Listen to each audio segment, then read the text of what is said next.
Assalamualaikum warahmatullahi wabarakatuh.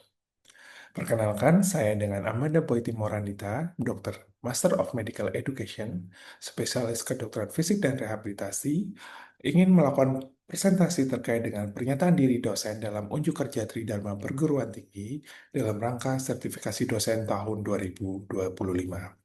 Saya berasal dari Fakultas Kedokteran Universitas 11 Maret. Adapun sesi perekaman kali ini akan terbagi menjadi dua, yaitu sesi pertama terkait dengan penjelasan mata kuliah, dan sesi kedua adalah terkait dengan perekaman perkuliahan bersama dengan mahasiswa. Untuk sesi pertama, akan yang saya sampaikan adalah deskripsi mata kuliah, kemampuan yang diharapkan, materi pembelajaran, sistem pembelajaran, dan yang terakhir adalah sistem penilaian. Adapun deskripsi mata kuliah yang ingin saya sampaikan adalah mata kuliah terkait dengan blok rehabilitasi medik. Blok rehabilitasi medik merupakan stase pembelajaran di pendidikan profesi dokter yang mempelajari tentang penerapan ilmu kedokteran klinis pada sistem respirasi, sistem saraf dan psikiatri, sistem kardiovaskular, sistem ginjal dan saluran kemih, sistem reproduksi, sistem endokrin, sistem metabolik dan nutrisi, sistem muskuloskeletal, dan sistem integumen yang berlandaskan evidence-based medicine. Blok ini terdiri dari dua SKS yang meliputi kegiatan pelayanan di poliklinik, bedside teaching, diskusi kasus, dan telah jurnal. Yang mana pada akhir pembelajaran blok ini diharapkan mahasiswa akan mampu untuk menerapkan ilmu kedokteran klinis dan ilmu kesehatan masyarakat, kedokteran pencegahan, kedokteran komunitas, dan upaya-upaya promotif, preventif, kuratif, dan rehabilitatif terkait dengan masalah di bidang kedokteran fisik dan rehabilitasi. Blok ini merupakan blok wajib dengan bobot 2 SKS. Kemampuan yang diharapkan pada akhir dari pembelajaran yang akan eh, didapatkan oleh mahasiswa adalah mampu menganalisis etiopatogenesis, patofisiologi, manifestasi klinis, mampu untuk mengumpulkan data pemeriksaan fisik dan pemeriksaan penunjang untuk menegakkan diagnosis dan menentukan penata laksanaan komprehensif di bidang kedokteran fisik dan rehabilitasi, khususnya pada sistem muskuloskeletal, sistem saraf, gangguan tumbuh kembang, kondisi geriatri, dan sistem kardiorespirasi yang mengalami penurunan fungsi. Dan yang kedua, mahasiswa mampu melakukan evaluasi dan monitoring program rehabilitasi untuk meningkatkan status fungsional dari pasien. Dan yang ketiga adalah mahasiswa mampu untuk menerapkan prinsip keselamatan pasien pada kondisi pasien disabilitas. Adapun materi pembelajaran yang disampaikan pada blok ini terdiri dari pertama, penyakit degeneratif muskuloskeletal, kelainan sistem saraf pusat dan perifer, gangguan tumbuh kembang, kondisi geriatri, kelainan fungsi sistem kardiorespirasi, return to work, penilaian status fungsional, pencegahan resiko jatuh dan frailty, dan alat bantu jalan. Adapun sistem pembelajaran pada blok ini terdiri dari berbagai macam aspek pembelajaran. Yang pertama, kegiatan poliklinik, di mana saat kegiatan poliklinik mahasiswa akan melakukan anamnesis, pemeriksaan fisik, dan observasi secara langsung kegiatan pelayanan rehabilitasi medik. Yang kedua, bedside teaching dan visit rawat inap, di mana mahasiswa akan bersama dengan supervisor atau dokter penanggung jawab pasien untuk melakukan analisis kasus pasien rawat inap yang memerlukan tindakan rehabilitasi medik. Yang ketiga adalah journal reading dan critical appraisal, di mana mahasiswa akan melakukan presentasi dan telah jurnal terkait dengan rehabilitasi medik. Yang keempat adalah kegiatan mini CX atau mini clinical examination, di mana mahasiswa akan melakukan pemeriksaan klinis dan atau prosedural klinis pada kondisi-kondisi kasus disabilitas. Dan yang terakhir adalah bimbingan teori yang akan dilakukan oleh supervisor terkait dengan bimbingan teori tentang pelayanan rehabilitasi medik, khususnya kasus-kasus neurorehabilitasi dan muskuloskeletal. Adapun sistem penilaiannya terdiri dari berbagai macam aspek, di mana aspek pertama adalah penilaian partisipatif dengan metode case method dengan bobot 40%. Kemudian penilaian kedua adalah telah jurnal dengan bobot 15% dan penilaian ketiga diskusi kasus dengan bobot 25% dan yang terakhir adalah penilaian berdasarkan proses bedside teaching dengan bobot 20%. Sesi kedua adalah sesi rekaman pembelajaran yang saya lakukan bersama mahasiswa dengan topik tumbuh kembang anak dari perspektif rehabilitasi medik. Assalamualaikum warahmatullahi wabarakatuh, rekan-rekan dokter muda rehab eh Rumah Sakit UNS maupun Rumah Sakit Muadi. Kita hari ini akan melakukan bimbingan terkait dengan tumbuh kembang anak. Oke, saya izin untuk mulai dengan share screen saya.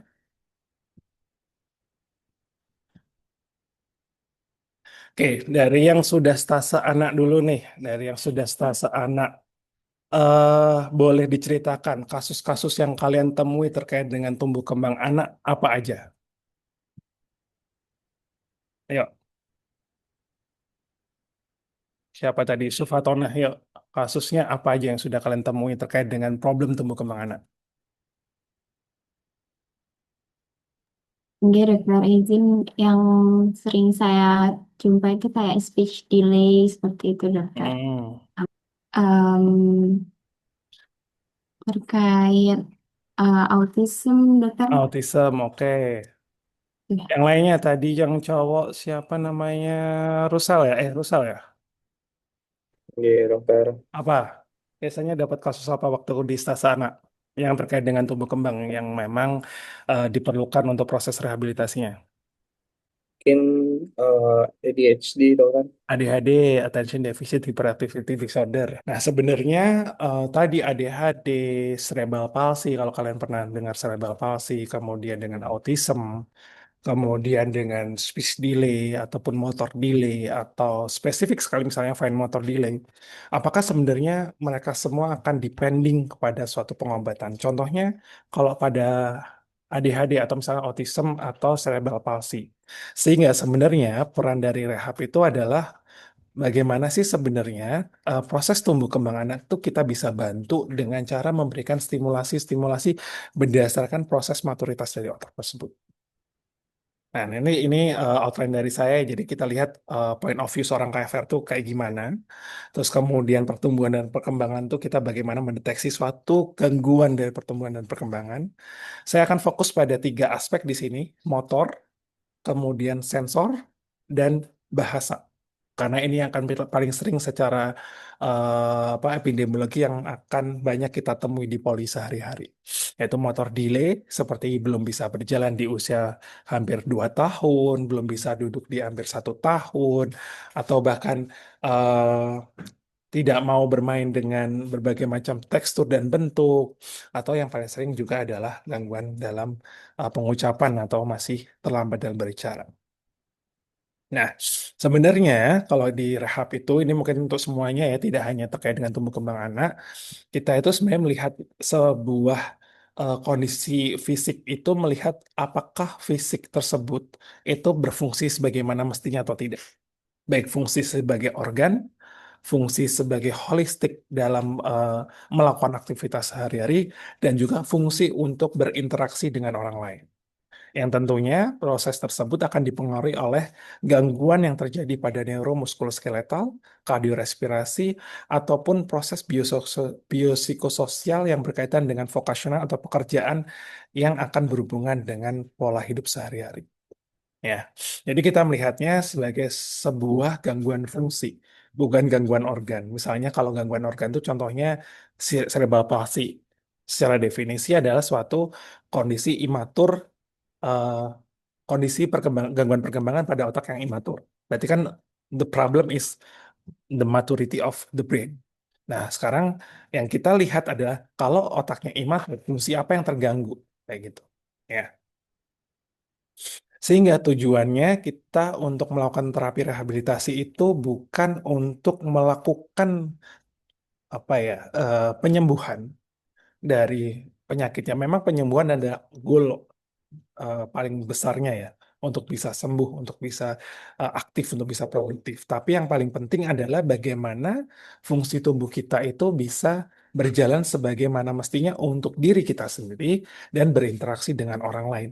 Fungsi tubuh itu banyak, mulai dari fungsi otak, fungsi spinal cord, fungsi saraf, fungsi tulang, fungsi sendi, dan lain-lain. Karena dalam kita bergerak, berpikir, mengucap, itu akan mengintegrasikan semua komponen tersebut. Berkaitan dengan anak, maka untuk proses rehabilitasi itu kita melihatnya dengan aspek secara individu dan aspek secara environment ya. Secara individu jelas yang saya jelaskan tadi fungsi dan organnya. Kemudian apakah dia berpengaruh pada aktivitas dan partisipasi terhadap masyarakat. Contohnya pasien dengan ADHD atau ADHD, Attention Deficit Hyperactivity Disorder. Mungkin secara organ ada gangguan, ya, ada gangguan pada proses input dari sensorik dan motorik yang ada dalam otak, kemudian terlalu hipereksitabilitas sehingga membuat hiperaktifnya terlalu berlebihan. Sehingga ketika dia masuk ke aktivitas, sulit dikendalikan, sulit diperintah, fokusnya hilang, konsentrasinya tidak ada, partisipasi nggak pernah bisa ikut sekolah, nggak bisa mengikuti pembelajaran, atau bahkan tidak punya teman sebayanya, yang teman untuk bermainnya, karena teman bermainnya merasa tidak sesuai frekuensi dalam bermain. Kemudian ke lingkungan, berarti apakah ada faktor lingkungan yang bisa mempengaruhi anak ini menjadi ADHD? Misalnya terlalu banyak screen time, orang tuanya keduanya bekerja, diasuh oleh caregiver yang mungkin itu bukan inner cycle dari anak tersebut. Kemudian apakah ada gangguan personal factor yang lain, misalnya adakah epilepsi yang berulang, apakah ada gangguan metabolik, dan lain-lain. Itu menjadi point of view kita untuk melihat anak ini untuk kita bantu terapinya. Semisal nih, oh anak ini hiperaktif, tapi proses makannya juga masih salah. Artinya dia masih cenderung banyak intake gula, intake karbohidrat, yang mana itu akan diolah menjadi glukosa, glukosa akan menjadi sugar rush di tubuh kita. Anak dengan sugar rush itu akan sangat hiperaktif sekali. Nih, catat nih ya, besok kalau punya anak usia 2 tahun, belum sampai 2 tahun, udah kamu cekokin manis-manis, coklat, es krim, apalagi minuman manis, bahkan yang susu kotakan yang kadar gulanya lebih dari 4 gram dalam 1 hari, udah deh dijamin anak kamu tidak bisa dikendalikan nantinya. Catat nih, kalau ada yang punya anak boleh deh di trial 1 hari aja nih, kasih tuh gula mulai dari coklat, roti yang ada gulanya, kamu kasih malam ini pasti nanti tidurnya baru jam 1 jam 2 malam. Ya, nanti itu namanya sugar rush. Jadi proses metabolisme gula itu akan meningkatkan hipereksitabilitas pada saraf. Pada anak ADHD itu harus bisa diet gula. Nah, ini hal-hal yang harus kita kendalikan sebagai seorang dokter rehab ataupun melihat sisi perkembangan anak itu dari point of view rehab. Ya. Nah, ini contohnya tadi yang saya sampaikan.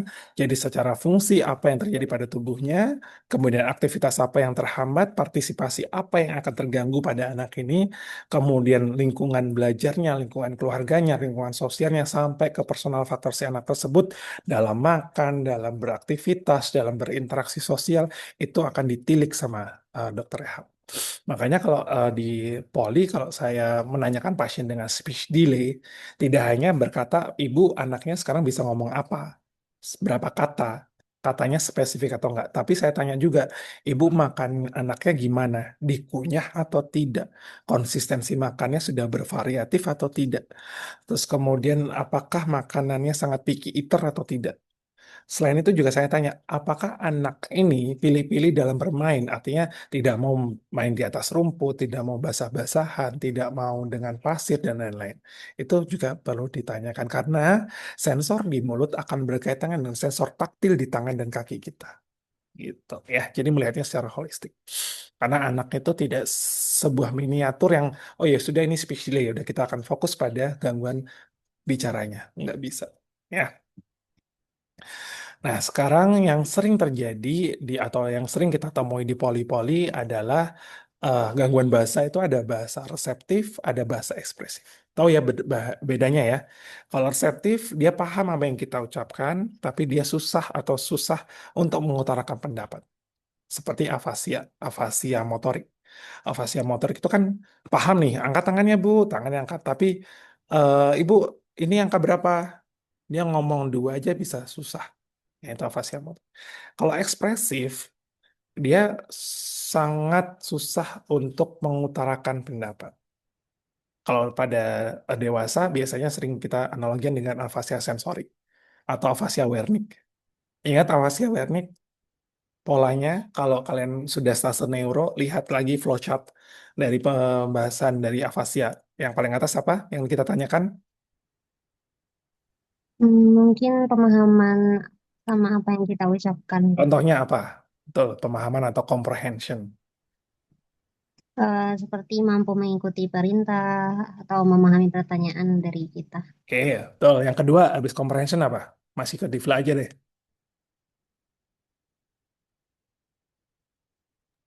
Mungkin kalau disuruh ngomong lancar atau enggak berbentuk kosakata atau kalimat mungkin seperti itu. Terus apa lagi? Fluent. Terus apa lagi? Harusnya fluent dulu ya tadi ya. Sorry, Hmm. sorry. Yang fluent dulu, terus habis itu comprehension. Jadi fluent ada fluent afasia sama non fluent afasia. Kemudian comprehension, terus yang terakhir, yang ketiga. Nah, yang tadi yang sebutin sama siapa tadi yang sebelumnya saya panggil ya? Faiza tadi, itu repetisi. Apakah kalau perintahnya kita ulang-ulang misalnya sekarang kita perintahkan pasiennya angkat tangan kanannya Bu, bisa kaki kanannya Bu, bisa coba diulang tangan kanannya diangkat lagi, tahu-tahu tangan kiri dia. Nah, berarti repetisinya bisa gagal. Oke, itu adalah contoh berarti apa sedikit intermezzo ya. Kemudian speech production. Speech production itu kadang pada anak-anak itu sebenarnya dia bisa ngomong tapi sangat pelan, malu ya. Kemudian cognitive delay ini lebih kepada proses kognitifnya. Jadi dia gangguannya tidak secara kasat mata itu bisa terlihat, tapi ketika dia perintah misal menentukan warna, bentuk, dia bisa keliru-keliru terbalik-balik. Motor delay, fine motor delay ini jelas kalau gross motor ya lari, jalan, naik turun tangga, lompat itu ada gross motor delay. Fine motor delay berkaitan dengan tangan, mulai dari menggunakan tangan untuk menulis, makan dan lain-lain. Sama emotional dan behavioral delay. Ya kita bahas satu persatu. Nah, semua itu dari maturitas dari apa namanya proses perkembangan otak itu sebenarnya dipengaruhi dari bagaimana otak itu berkembang. Ya, pada anak-anak ini yang perlu kalian ingat. Ya, ini yang seringkali salah tangkap pada teman-teman dokter muda itu melihat proses maturitas. Karena sebenarnya proses maturitas itu kita bisa nilai berdasarkan usia di mana usia tersebut itu sedang maturnya di tahap apa. Jadi tahap maturitas anak itu bukan dari cranial to caudal, tapi dari spinal to cortical. Ya, spinal to cortical. Makanya refleks-refleks spinal itu lebih muncul pertama kali ketika anak itu lahir. Nah, apa contohnya refleks spinal pada anak yang bayi baru lahir? Ya, yang sudah stase anak, silakan dikeluarkan ilmu neonatusnya. Ketika pertama kali pasien lahir cenger, apa yang kamu lihat untuk melihat apakah ini refleks yang bagus atau tidak? Ya, nih, apa ini refleks apa nih? Penggenggam dok. Iya, refleks menggenggam bau sing rotok keren sidik bahasannya. Ayo, Grab, dress, refleks. Terus apa lagi? Yang kamu routing, reflect. Oke, routing nih besok nih kalau dapat kasus anak tak suruh periksa untuk cek routingnya ya. Nih routing, tetap pasien akan nyari tuh jari kamu. Kalau kamu routingnya benar dari mandibula dari sisi yang lebih lateral ke arah yang medial. Itu terus bilang. Terus apa lagi selain routing refleks? Saking refleks dok. Saking refleks. Jadi jadinya kamu masukkan atau suatu benda kamu lateral langsung dia hisap. Makanya pada IMD inisiasi menyusui dini, sakingnya itu yang kita nilai. Ya, apalagi refleks spinal yang lain yang kamu kalau kagetin tahu-tahu dia langsung bes. Apa itu? Moro ya. Moro refleks itu moro itu langsung kamu menilai empat ekstremitas. Apakah ada gangguan ekstremitas atau tidak? Ekstremitasnya ada yang lebih hipotonus atau tidak itu dengan moro refleks. Ya. Dengan kamu kejutkan jebrak gitu toh atau kamu sedikit tarik alas tidurnya, maka dia akan refleks tuh semuanya. Nah, si spinal kamu langsung bisa, oh ternyata ini anak geraknya cukup aktif. Bagus. Oh, anak ini jangan-jangan curiga palsy, Earth palsy, ERB, palsy, gangguan pada C5, C6, C, C5, C6-nya pada posisi presentasi bahu misalnya.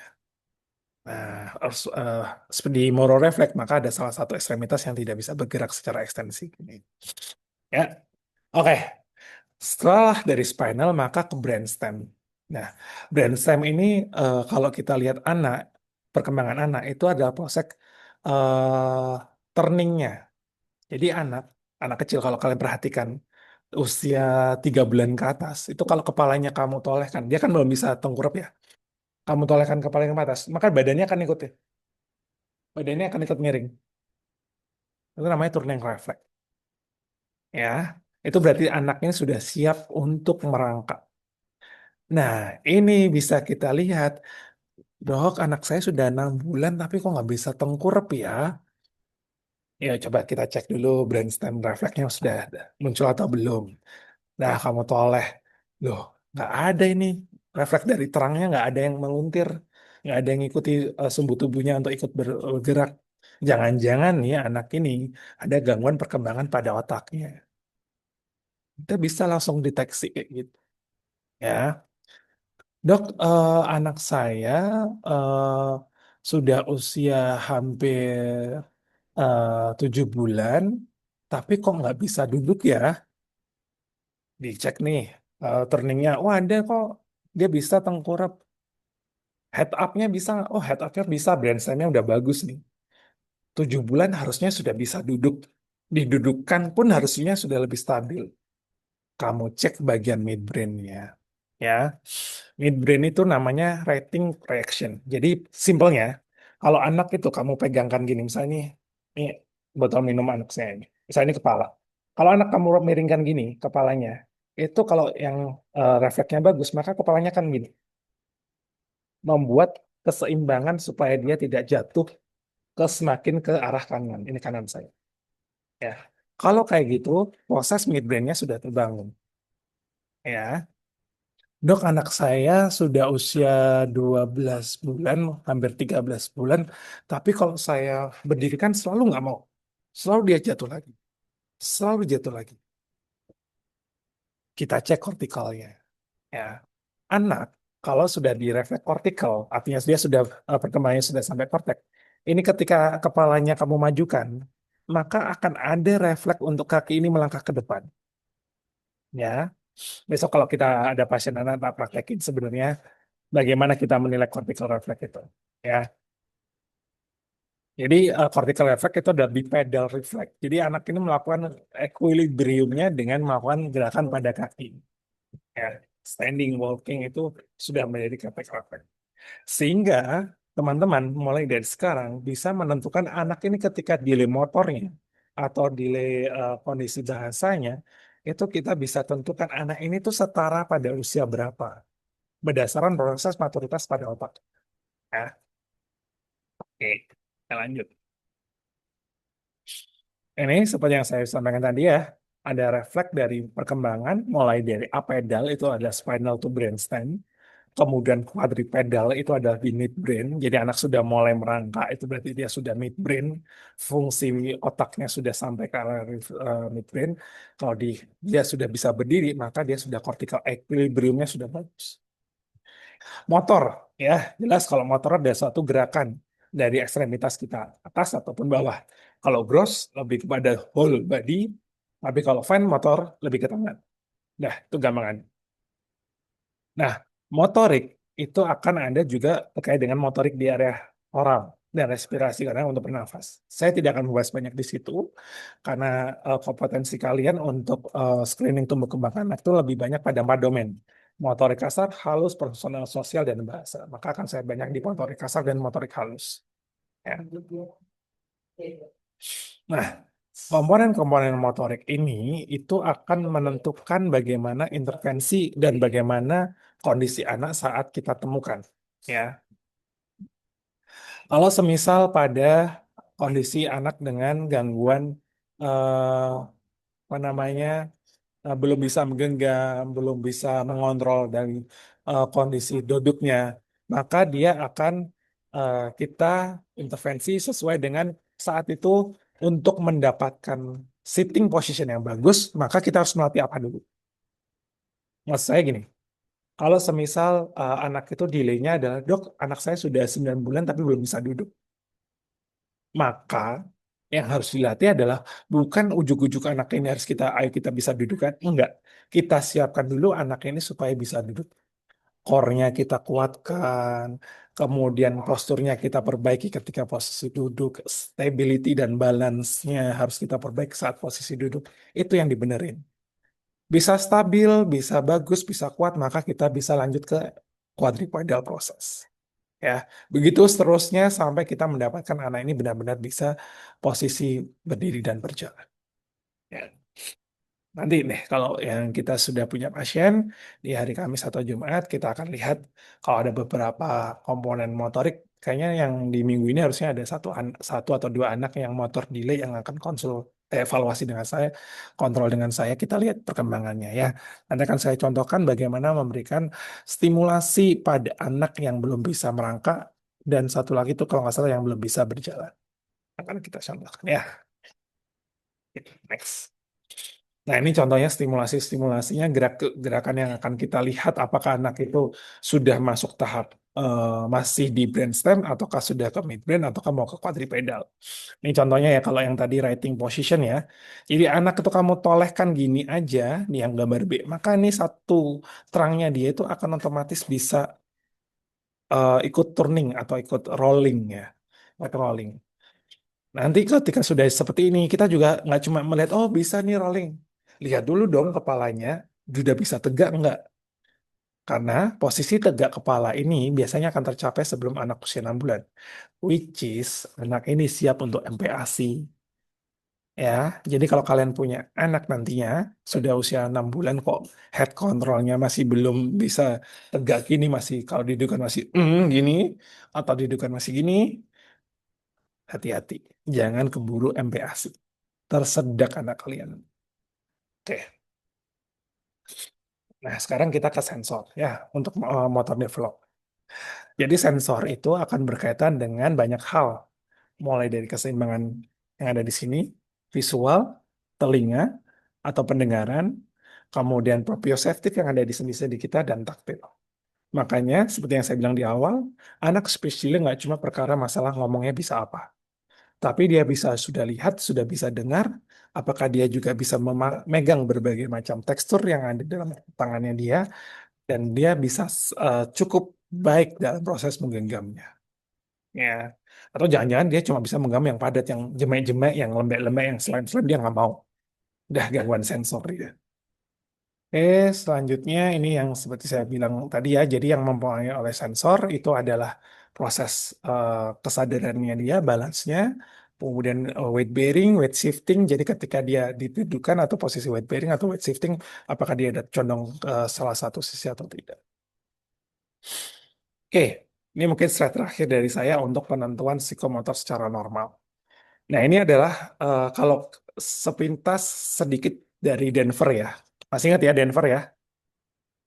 Masih ingat Denver ada 4 domain, ada penilaian mulai dari usia 0 sampai 2 tahun, kemudian 2 sampai 5 tahun itu grafik nilai angka usianya akan berbeda. Nah, di sini proses psikomotor normal itu kalau kita mau screening secara cepat tuh kita menggunakan milestone. Milestone tuh kayak pijakan ya, pijakan saat untuk menilai anak itu cenderung dilihat atau enggak itu kita menggunakan milestone. Tapi kalau mau detail kita menggunakan suatu screening tools, misal Denver. Ya paling gampang gini. Bu, anaknya sudah bisa berjalan belum? Oh, belum dok. Usianya sekarang berapa? 12 bulan. Tenang. Masih dalam kurva normal. Wah, anaknya sudah bisa jalan belum? Belum dok. Usianya berapa sekarang? 16 bulan.